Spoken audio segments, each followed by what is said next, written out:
SIR प्रक्रिया के लिए चुनाव आयोग के इस्तेमाल किए गए एक सॉफ्टवेयर ने करोड़ों मतदाताओं के भविष्य पर संकट खड़ा कर दिया है।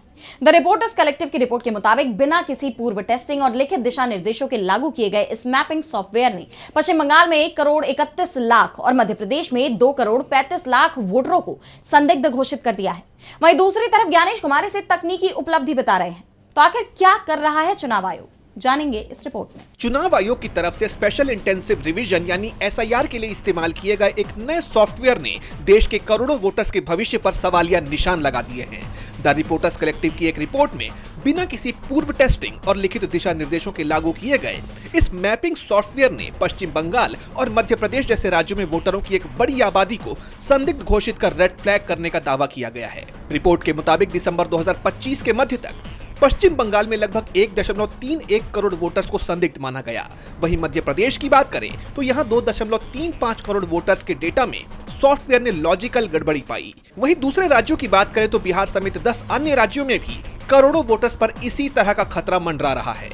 दरअसल ये संकट तब शुरू हुआ जब चुनाव आयोग ने वोटर्स को खुद को या अपने पूर्वजों को साल 2003 के डिजिटल वोटर लिस्ट से जोड़ने यानी मैपिंग करने को कहा।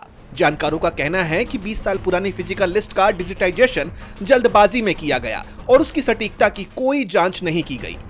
अगर कंप्यूटर पुराने रिकॉर्ड को ठीक से नहीं पढ़ पाया तो उसने सही वोटर को भी गलत बता दिया। सॉफ्टवेयर ने उन लोगों को रेड फ्लैग किया जिनकी उम्र या रिश्तों का मिलान एल्गोरिदम के तय मानकों से मेल नहीं खाया। सबसे गंभीर बात यह है कि इन करोड़ों संदिग्धों की जांच कैसे होगी, इसके लिए चुनाव आयोग ने कोई लिखित स्टैंडर्ड ऑपरेटिंग प्रोसीजर यानी एसओपी जारी नहीं किया है।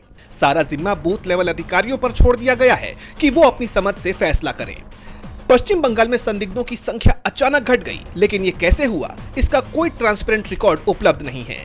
जानकारों का कहना है कि यह पहली बार है जब बिना किसी मैनुअल जांच के सिर्फ एक अदृश्य एल्गोरिदम के आधार पर करोड़ों नागरिकों के वोटिंग अधिकारों को खतरे में डाल दिया गया है।